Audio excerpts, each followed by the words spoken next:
Olá, sejam muito bem-vindos ao Narrativas Antagonista, Fato do Dia. O Congresso é golpista? Gente, isso está dando o que falar, a tal da obstrução dos parlamentares. Você já sabe como é que funcionam narrativas antagonistas, esta nossa tentativa coletiva e diária de subir o nível do debate nacional. Aqui a gente não cai nas chamadas narrativas, mas a gente mata a cobra e mostra o pau. No caso, mostra as narrativas. Eu falo para você primeiro o fato do dia, só os fatos.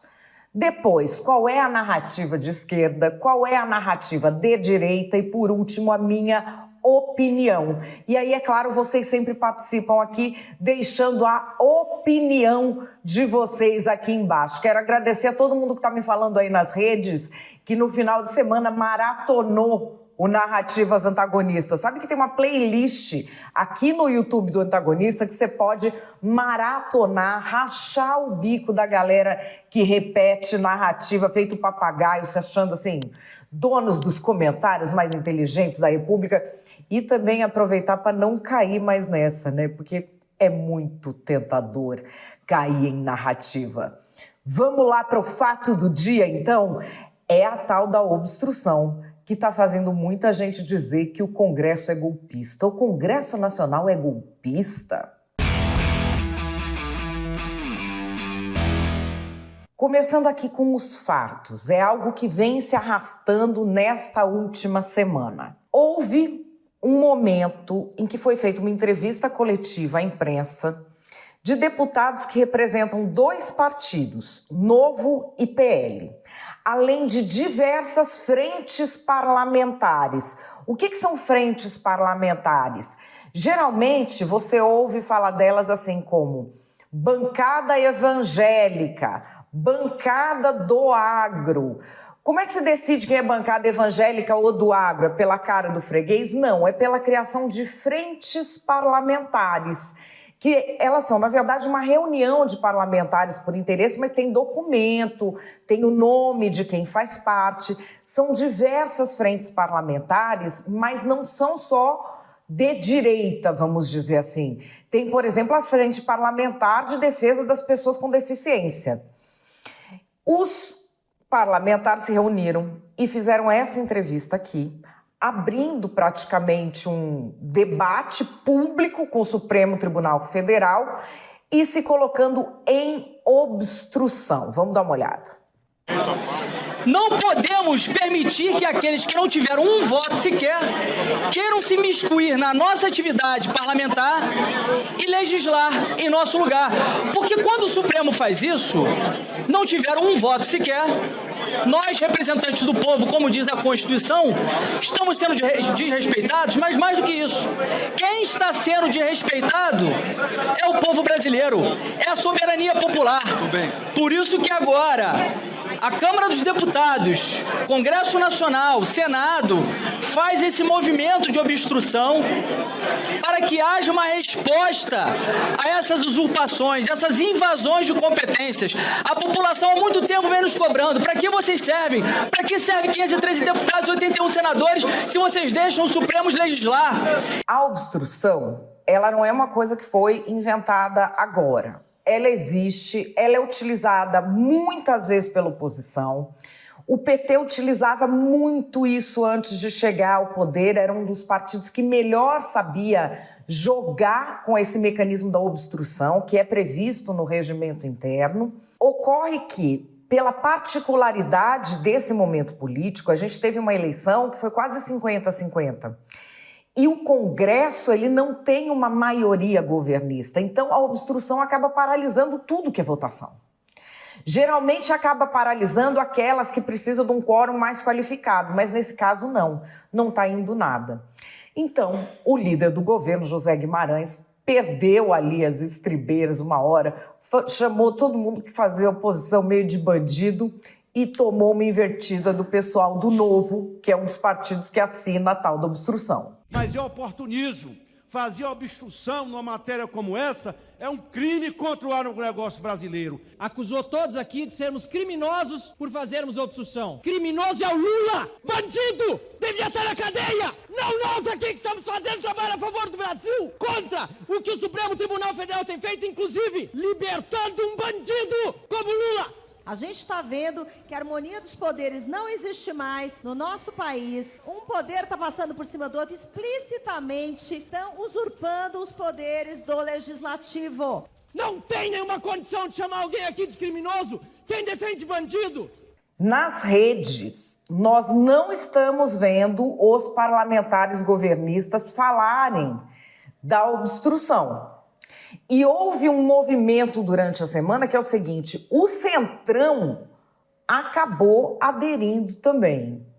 Então, assim, o governo Lula deu mais 2 ministérios para o Centrão ultimamente, né? Ele continuou com o orçamento secreto, que ele disse que iria acabar, mas o Centrão não é que ele fechou com o governo. Esses votos não são garantidos. Então, o que acontece? Começou a obstrução começou a dar muito certo durante a semana. E eles estão escalando. O Centrão acaba aderindo, porque aí ele pode fazer mais pedidos ao governo para tentar desbloquear essa obstrução. Quais têm sido as tentativas do governo? Primeiro, conquistar o Centrão de volta. Depois, o governo está querendo colocar na pauta coisas econômicas e que são do interesse do povo que está promovendo a obstrução. Porque aí fica aquela coisa, é a nossa chance de votar isso. Por exemplo, o desenrola, a taxação das offshores. Fica aquela coisa, não, isso aqui já era a minha bandeira, então eu não vou votar numa coisa que é a minha bandeira em nome dessa obstrução. O governo tenta isso. E nas redes, o que a gente tem visto não é parlamentar vocalizando. Desde o meio da semana passada, a gente vê, primeiro, os porta-vozes do governo, muitos fora da imprensa, tá? Muitas pessoas que são ligadas ao governo historicamente, outras que passaram a, vamos dizer, a promover um adesismo governamental. Todo governo tem isso, tem os adesistas que falam como se fossem independentes. Eles estão insistindo nessa tese de congresso golpista. Você está vendo aqui passar os memes que vêm por essas contas, que no começo do governo Bolsonaro muita gente achava que era espontânea, mas com o tempo a gente já percebe que é uma coisa mais profissionalizada, que o negócio é sempre o mesmo, são sempre as mesmas contas, a conta fica o dia inteiro. Então eles estão tentando chamar o Arthur Lira e o Rodrigo Pacheco de golpistas e subiram a hashtag Congresso Golpista. Para este público que é governista, aquele pessoal que tem bandeirinha vermelha nos perfis, isso está fantástico, está maravilhoso, eles estão muito empolgados, estão compartilhando, não dá para saber quanto disso é orgânico, quanto não é. Fato é que essa história de congresso golpista não ecoou na mídia mesmo, nas reportagens, e ainda não teve nenhum efeito prático ali. De fato, o que a gente começa a semana com o Congresso em obstrução, o governo numa dificuldade danada porque o presidente Lula teve a questão dele de saúde e uma tentativa de usar a narrativa de Congresso golpista e ver se isso move alguma coisa. Será que isso será suficiente ou vai precisar de articulação política? Não sei. A verificar os fatos. E vamos agora, qual é a narrativa da esquerda e qual é a narrativa da direita? Vem comigo. Alguém tem que dar um basta na ditadura da toga nesse país. Porque assim, o que o STF está fazendo ultimamente, aborto, marco temporal, legislação de drogas. Assim, por que o STF não vai e fecha o Congresso Nacional de vez? Atravessa a rua, vai lá e fecha. Ué, se não precisa de Congresso, vem com essa história que a STF, como é que é, uma força iluminista, que ele quer dizer o quê? Não, o Congresso pode votar o que ele quiser, vem aqui e a gente desfaz. Então, assim, o que é o Congresso? É a rede e o PSOL, que acho que a rede e o PSOL nem vão mais para o Congresso. Eles já ficam no protocolo do Supremo, eles perdem no plenário, catam lá, levam para o Supremo. Aí ganha no tapetão. Fecha o Congresso, então. Essa história tem que ter um ponto final. Isso, assim, é muito útil pro Lula, porque nessas o Lula conseguiu ser descondenado, né? Um ladrão que tinha que estar na cadeia foi descondenado para voltar e fazer o esquemão deles tudo de novo. E aí quer anular o Congresso. Por quê? Porque o povo não aceita essas coisas. O povo botou um Congresso que é conservador, porque o povo brasileiro é conservador. E aí começa a querer tratorar. Vai encontrar resistência. O STF volta para a caixinha dele, o Congresso vai ficar de boas. Vai votar tudo. E agora, assim, tudo é golpismo. Agora tem aí as viúvas da União Soviética, estão achando golpismo até em barraquinha de cachorro-quente. É uma gente que está malucada. Tudo eles falam que é golpe. Começou com impeachment é golpe. Aí como colou, porque o pessoal meio abilolado deles precisa de uma frase de efeito, né? Que não junta Lé com Cré. Impeachment é golpe, então tudo é golpe. O impeachment é golpe, os heróis do 8 de janeiro foram golpe, o golpe de Estado sem um tiro. Agora é golpe também, tudo é golpe. Daqui a pouco, imagine que um influencer chamasse alguém de gordo, é golpe. Então assim, gente, pelo amor de Deus, né? Essa esquerda precisa tomar vergonha na cara. E esse judiciário que resolveu ser puxadinho do PT, que volte a ser judiciário. Ele voltando a ser judiciário, gente, vocês vão ver, o Congresso volta ao normal na hora. O Congresso mais golpista da história da República não poderia fazer outra coisa. Está fazendo aí o que a gente está vendo. Tentando novamente dar um golpe parlamentar. Não basta o golpe de 16, que depois da presidenta Dilma. Agora os reacinhas do Congresso estão tentando derrubar decisões legais, decisões iluministas do Supremo Tribunal Federal. Porque o que acontece? Eles não se conformam que essa reaçada golpista, que tentou dar um golpe de Estado no Brasil, está sendo punida. Essa gente está sendo punida pelo STF. Eles acharam que eles iam ficar no poder para sempre com essa máquina de fake news e desinformação que eles montaram. Mas o STF foi para cima, fez o inquérito das fake news, impediu que eles implodissem esse país com o golpismo, com o fascismo deles. Aí Bolsonaro está inelegível. Foi a justiça que agiu também. O problema deles é com os golpistas deles do 8 de janeiro e com o Bolsonaro, que eles querem botar o Bolsonaro para jogo de novo. Aí eles inventam subterfúgios. Ai não, porque foi aborto, porque foi marco temporal, porque foi tudo, tudo balela para eles fazerem o que eles já queriam, que é tentar um golpe contra o poder judiciário no Brasil. Esse povo é o povo que ficava falando em botar no Senado cassação de ministro do STF. Eles sempre vieram com essa conversa e é gente que não aceita perder. Não aceita perder nem eleição, né? Aí já vai falar que é problema na urna. O problema é sempre dos outros. Nunca é deles que não conseguem fazer as coisas direito. A gente está vendo aqui, é mais uma tentativa de golpe. Eles conseguiram o golpe de 16 contra Dilma, acharam que ia ser sempre assim, mas já tomaram na cara no 8 de janeiro e vão tomar de novo. Vai ter que acabar com a palhaçadinha sim.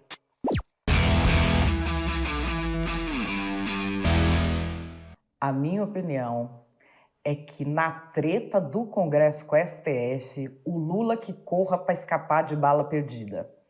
O governo está numa situação dificílima, em que uma pacificação depende basicamente desse início da presidência do ministro Luiz Roberto Barroso. As matérias que foram votadas no STF, elas mexeram muito com interesses de bancadas muito grandes no Congresso. A gente não está falando assim de uma matéria que ela é um problema de opinião só. É um problema de quanta gente tem essa opinião e quanta representatividade essas pessoas têm no Congresso. A questão das drogas. Não sei qual é a sua opinião. O Congresso, ele é contra a liberação das drogas, por quê? Porque as pessoas ali dependem de voto. E o Brasil é majoritariamente contra a liberação das drogas. Você tem um nicho eleitoral de liberais, de PSOL, em que os parlamentares podem até ser a favor, mas isso está longe de ser a maioria. Isso passa lá, a frente parlamentar evangélica, a bancada evangélica já fica de orelha em pé. A questão do aborto, que é uma questão assim, para o brasileiro é contrário, não tem conversa, é assassinato de bebê, para a grande maioria do Brasil. Isso entra para votação.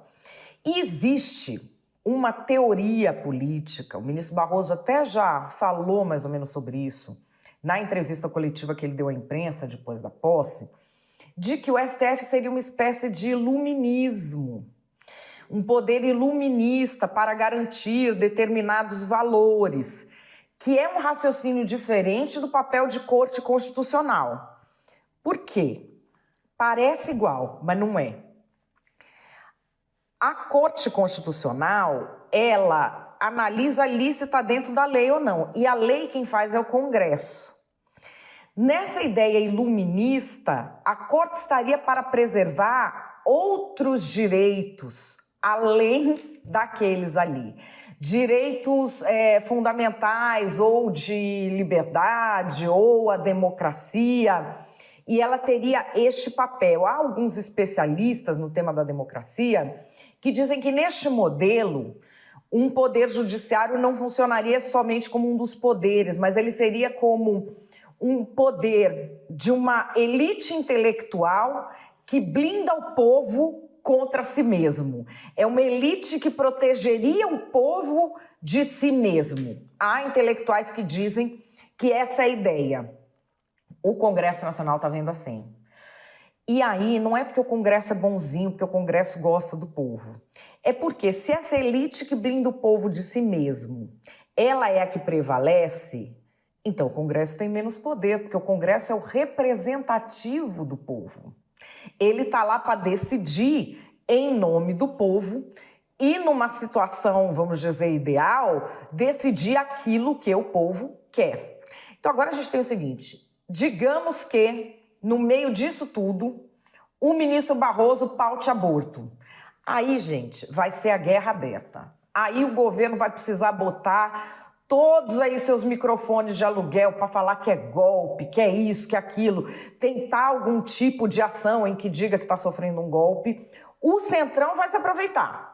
Porque o Centrão não tem nada disso O Centrão tem isso do poder, que se ele não tiver poder, ele não pode pedir coisa, então ele já tende a ficar do lado dos caras, mas não é tão ideológico assim. Eles viram uma oportunidade de, não, agora vamos pedir mais, vou pedir mais emenda lá do orçamento secreto, vou pedir mais cargo, vou pedir mais um não sei o quê, vou pedir aqui um conselho de estatal para... O Centrão tá nessa. E quanto mais tempo passa sem resolver, pior isso vai ficando. E a gente tem um governo Lula que não tem mais os articuladores que tinha. Porque o Lula tinha, no seu primeiro governo, não estou falando que você gosta deles, que eles são Jesus Cristo, não é disso que eu estou falando. Estou falando de gente com experiência no ofício da articulação parlamentar. Você tinha o Palocci, você tinha o Luiz Guxiquem, você tinha o Gilberto Carvalho, que tinham muita experiência em fazer isso, eles resolviam problemas. Agora você tem o Alexandre Padilha tentando, começando nisso. Não que ele seja... não é que ele é incompetente, não é nada disso. É alguém que está começando nisso. Não é alguém experimentado nisso. E o Lula operado. E mais o fator Janja. Porque o Lula operado e a Janja aparecendo. E a Janja, vocês sabem que ela tem acumulado cargos. Ela acumula ali o cargo, entre aspas, porque não é cargo de primeira-dama, com o papel de líder da oposição. Porque nunca vi ninguém levantar tanto ódio contra o Lula quanto a Janja tem feito. Então a gente está nesse caldo todo, dependendo neste momento do ministro Barroso, mas dependendo também de como o governo vai lidar com essa situação. Acalmar os ânimos agora está nas mãos do ministro Barroso até o Lula aparecer. O Lula quis jogar um pouco com o Supremo e um pouco com o Congresso. Se ele decidir o que ele vai fazer com essa bola, também a coisa muda de figura. Mas, ao que tudo indica, essa obstrução ainda vai continuar.